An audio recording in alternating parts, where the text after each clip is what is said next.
નમસ્કાર દર્શક મિત્રો, નીતા ચૌધરીને હવે કોઈ આપ સૌ જાણતા જ હશો, કારણ કે છેલ્લા ઘણા દિવસોથી આ કેસ ગુજરાતની અંદર ખૂબ જ ચર્ચાનો વિષય બની ગયો છે। તો મિત્રો, અમે તમને જણાવવા માગીએ છીએ કે નીતા ચૌધરી કોણ છે, તેમના પરિવારમાં કોણ કોણ છે, તેમના લગ્ન થયેલા છે કે નથી થયેલા, અને થયેલા છે તો લવ મેરેજ થયેલા છે કે અરેન્જ મેરેજ થઈ ગયેલા છે, તેમના પતિ કોણ છે, તેમના પરિવારમાં કોણ કોણ છે, તેઓ ખુદ કયા ગામના વતની છે, તેમનું સાસરું કયા ગામ છે, તે દરેક વસ્તુ અમે તમને આ વિડીયોમાં જણાવશું મિત્રો।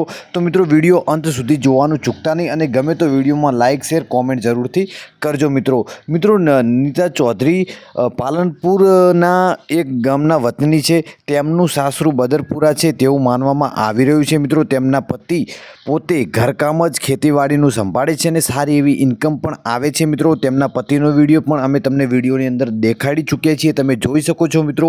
નીતા ચૌધરી પોતે ખુદ રોયલ લાઈફને લઈને ખૂબ જ શોખીન હતા મિત્રો। તેમને ઇન્સ્ટાગ્રામ એકાઉન્ટમાં તમે રીલો જોવો તો પણ તમને ખબર પડશે કે તેઓ કેટલા શોખીન વ્યક્તિઓ છે મિત્રો। સફેદ થાર લઈને પોલીસની કારને અથડાતા તેઓ ઉપર ગુનો દાખલ થયો હતો, ત્યારબાદ 307ની કલમ પર તેમના પર લાગુ પડી હતી, અને ત્યારબાદ મિત્રો જામીન પણ મળી ગયા હતા, જેમાં કેટલાક નેતાઓનો હાથ હોવાનું પણ માનવામાં આવી રહ્યું છે મિત્રો। કારણ કે નીતા ચૌધરી પોતે પણ કચ્છની અંદર મહિલા પોલીસ કોન્સ્ટેબલમાં ફરજ બજાવે છે, અને આ ઘટના ઘટ્યા બાદ તેમને સસ્પેન્ડ કરવામાં આવ્યા છે મિત્રો।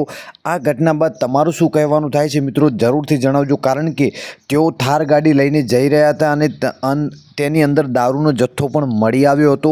તેઓ બુટલેગર સાથે ઝડપાયા હતા અને પોલીસની સાથે ગાડી ટકરાવવાની કોશિશ પણ કરી હતી મિત્રો। ત્યારબાદ તેમને જેલમાં પૂરવામાં આવ્યા હતા અને કોર્ટની અંદર પણ રજૂ કરવામાં આવ્યા હતા। ત્યારબાદ મિત્રો તેમને જામીન પણ મળી ગયા છે। તો મિત્રો, આ ઘટના વિશે તમારું શું કહેવાનું થાય છે, કોમેન્ટ જરૂરથી કરજો મિત્રો।